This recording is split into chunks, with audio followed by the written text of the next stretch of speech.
on my fantasy team. So they're going to do well. So Just trying to keep the faith at this point. Yeah, Nick, I'm not feeling as confident as you are. I was debating this one. Packers did look. I mean, maybe the Jets are better than we all think, just because their run game's really good, and the Packers spotted them in the ball inside the 20 to start the game. Yeah. But I'm not really liking how the Packers have played. They got beat pretty bad by a Seahawks team that ended up losing the Chargers last week, and they didn't play very well against the Jets. So, I mean, I don't really have much faith in the Packers for the season as a whole, but I think against the Lions, that's a no-brainer, especially since they're getting 2 points. I think the Packers will win that game. I think this is a toss-up. I took the Packers because they have those 2 points. I'll say that one. All right. So I think, personally, this is my favorite game of the week. 49ers -3 at the Cardinals. You two both picked the 49ers.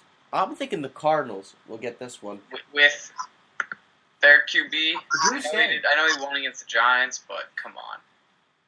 I think Drew Stanton can pull it off. I don't think so. That defense is good. I know they lost to the Bears, but that defense is good, and they are going to throw Stanton around. I see. This is an easy one for me. This is Niners, without a doubt. Look, I'm not saying Drew Stanton's a good quarterback, even, but he's a decent quarterback. I think he can get the job done. Ellington, hopefully, he'll be closer to 100% this week.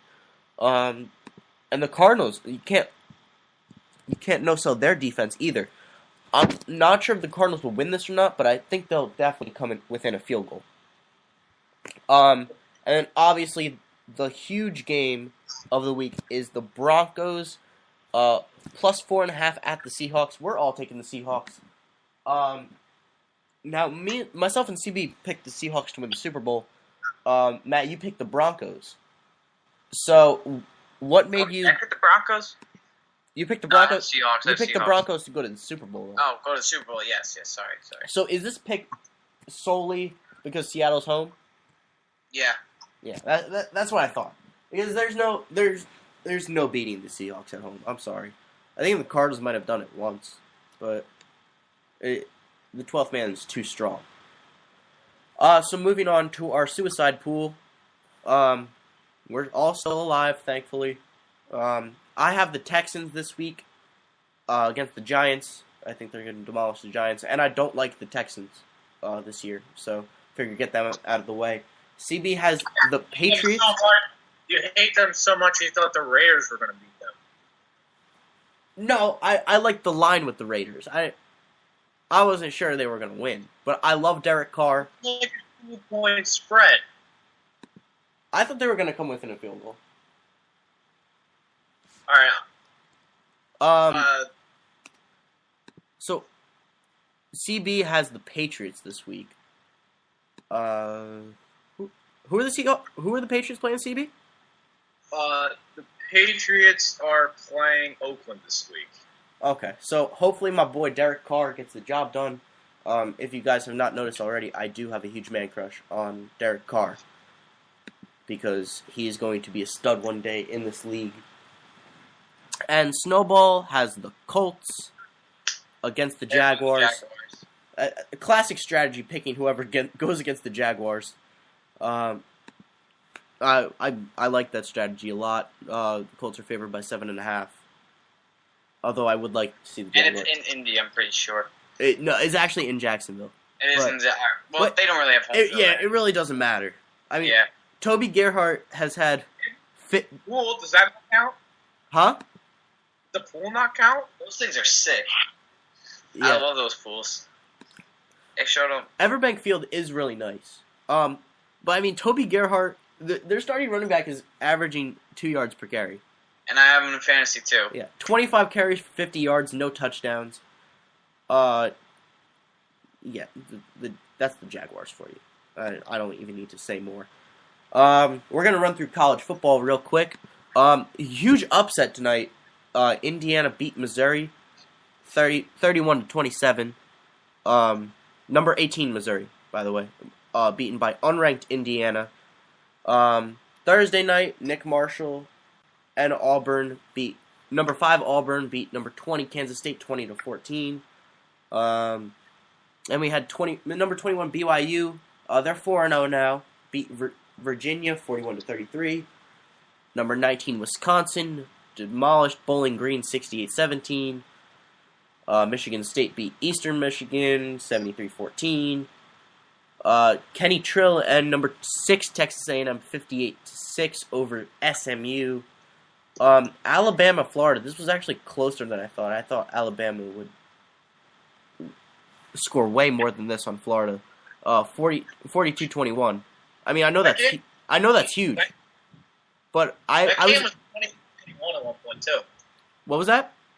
That game was 28-21 at one point too. Yeah, way closer than I expected. And they won by 3 touchdowns, so that just goes to show. Miami is up right now 14-7 on number 24 Nebraska. Anybody see the New Jersey native QB Kevin Olsen get kicked out of Miami because of his DUI? Oh, really? Nah, yeah, I didn't hear about Mills in Passaic County.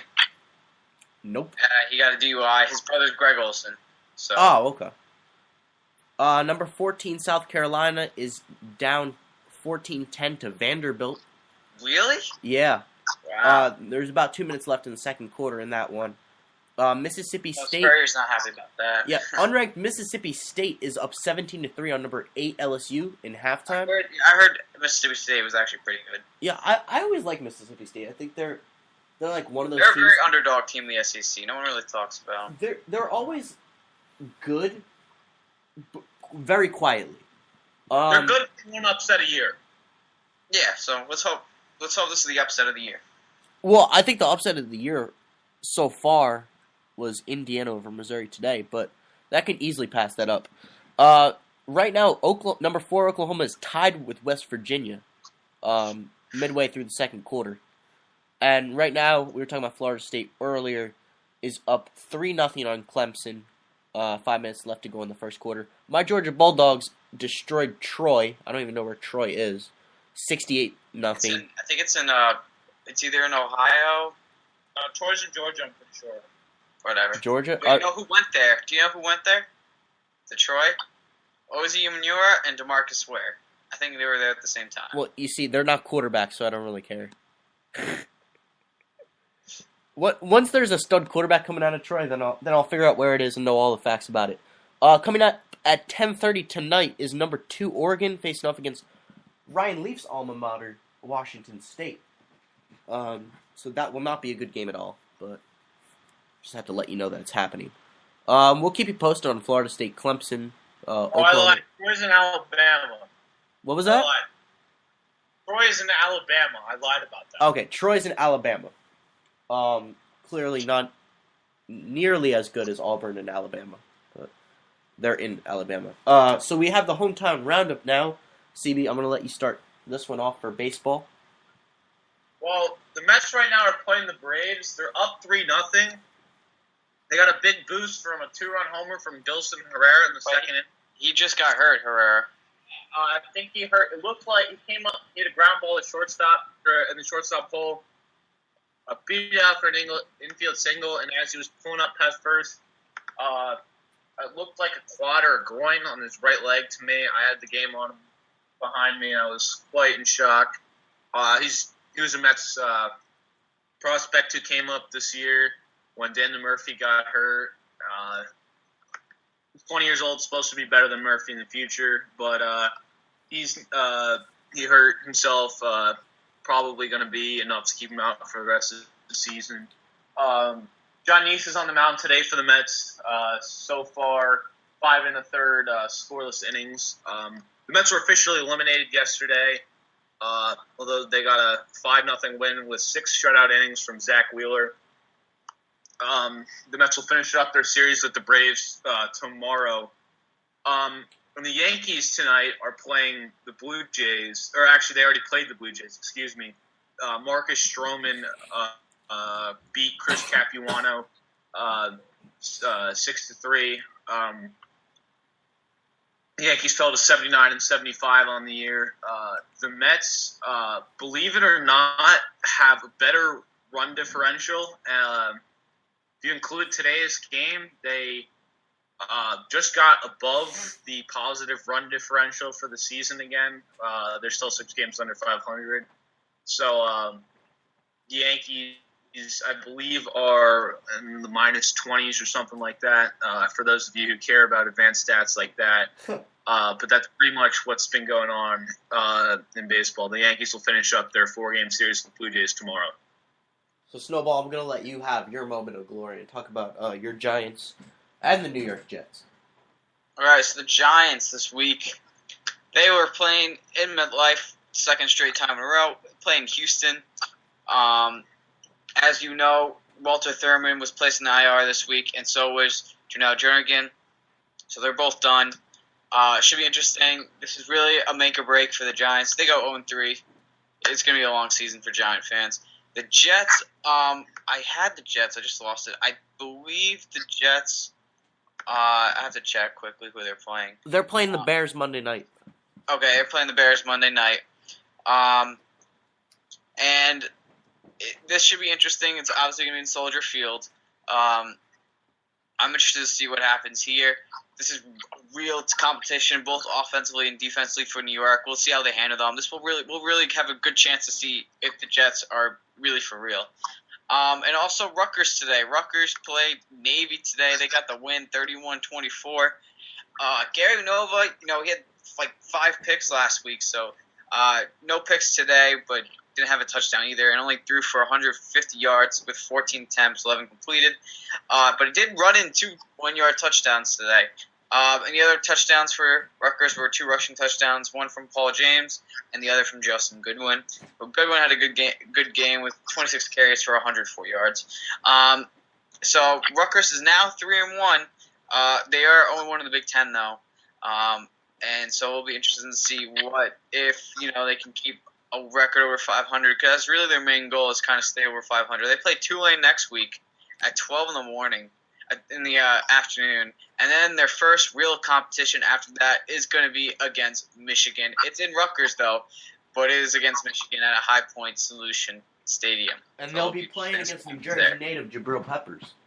Right, and Jabril will be good to go then. Hopefully he doesn't get hurt again, and it will be interesting to see. Yep. So I'm gonna let you two Mets fans take the homer statement of the week, because this kid named DeGrom had quite a game. So whoever wants to talk about him. Okay. DeGrom, yes, he has set a record, or he tied it. He tied a record for most strikeouts in a row to start a game, which I think was 8, if I'm correct, CB. Yeah, then he decided to give a hit to the pitcher. Right. So DeGrom has been on fire really since late July, early August. I mean, his ERA is like a 1. It's insanely low. It's like Kershaw numbers, like a 1.4 or something like that. I mean, he's been on fire. He should win Rookie of the Year without a doubt. If he doesn't win NL Rookie of the Year, then I don't know who could. He's been amazing, and I hope the best, and he's looking like a good sign. Hopefully when Harvey comes back and when Syndergaard comes up, I mean, the Mets could, with the guys that they have, they could potentially have one of the best pitching rotations in the majors next year. Yeah, I agree with Snowball. There's no way that DeGrom shouldn't win Rookie of the Year. Now, Billy Hamilton's had a decent season, but DeGrom's consistency, especially over these last couple of starts. I mean, we're talking 2 runs a game, 1 run a game, shutouts, Ks left and right. I mean, he's been it's been unbelievable. Just got his 28-inning scoreless streak broken for the year. A 2.68 ERA. Now that's not over 30. And in the beginning, DeGrom had a couple of hiccups, but really since the end of the All-Star, before the All-Star break, and from the All-Star break on, he's been unbelievable. 134 total innings, more than enough to get him the Rookie of the Year, because he's definitely more qualified than Billy Hamilton. And again, with Wheeler, Harvey, DeGrom, Syndergaard, woo! All right, so I have to ask you guys. I guess this year isn't the year, but are the Mets ready to be the Clippers to the Yankees Lakers? I think next year, I'm really pumped for next year. I honestly, if David Wright, I think David Wright has to get healthy, because these last he struggled these last 2 years, and both